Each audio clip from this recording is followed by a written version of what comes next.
How do you get these folks thinking more, and what's really driving your future as you guys grow? I'll give you an analogy that I think is a testament to society and how we think as people, that transcends to how construction works.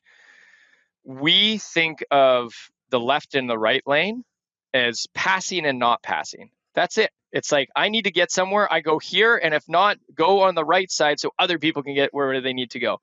The reality is, the statistics, I'm not sure about this, but I am guaranteeing you the statistics of if you are in the right lane versus the left lane in these accidents on oncoming traffic is significantly lower. So how do we not have this a part of the conversation? Is, hey, travel in the right lane, by the way, because in case you didn't notice, there is, like almost immediate death on the other side if you cross that line on the left side, right?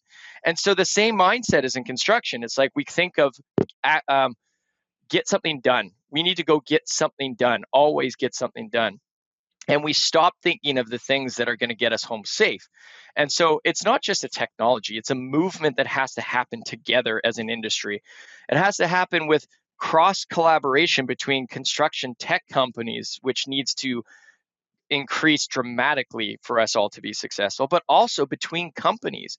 A lot of this, there's still a stigma around health and safety and sharing information.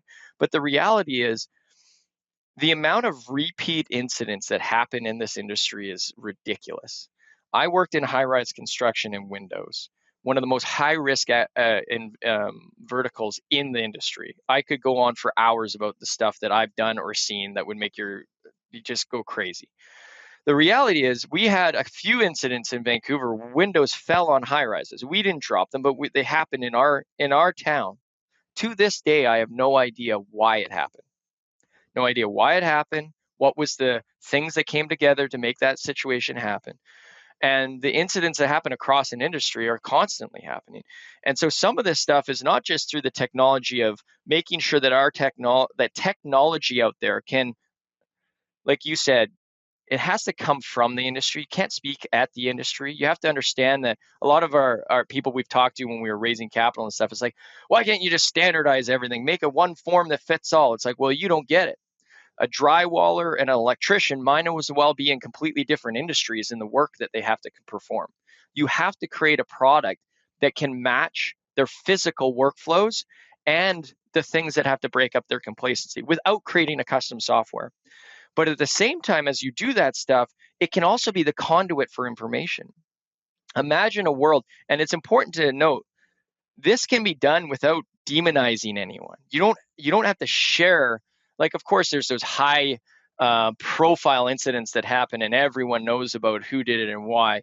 But those are the ones that most people tend to learn from. There's thousands and thousands of, Rob, imagine if near misses were shared across an industry, right? Forget the incidents. Imagine if just near misses. And imagine if it was a world where and not just blanket spray and pray, where all of these different trades are sharing information. You have to sift through it. If I'm a drywaller and I'm filling out a form or going through my daily health and safety stuff, and I get a notification saying, hey, did you know? Doesn't say where or when or anything.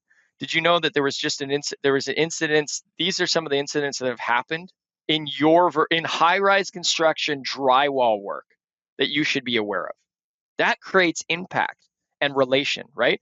If it's like, hey, did you know that a bricklayer in, the UK dropped a brick from the 10th floor?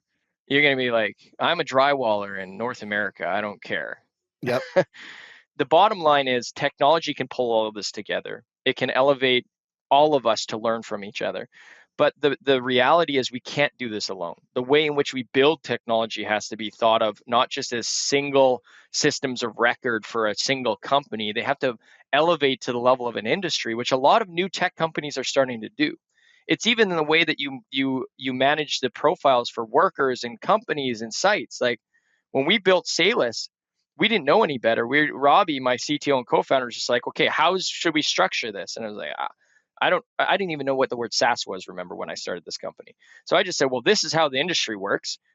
There isn't 10 Jim's Plumbing. There's one. There isn't 15, Saline Village job sites, there's one. There isn't 25 Gabe Guetta workers, there's one. And there's subs of subs, and there's we have to build it to replicate that so that it's easy for people to work within our product, and not realizing that we did something that was kind of out of the norm and out of the box. And so we just stayed, and what we've always stayed true to is everything that construction tech has to start doing has to be anchored in value for the customer and the end user. We have to stop looking at how much ARR is this going to unlock? Of course that matters, but that will come if you provide value and impact for the customer, and you unlock integration and partnerships with construction tech partners that actually provide value, that are not just built surface level to sell more product. We will all win. We have to start providing value and impact for the end users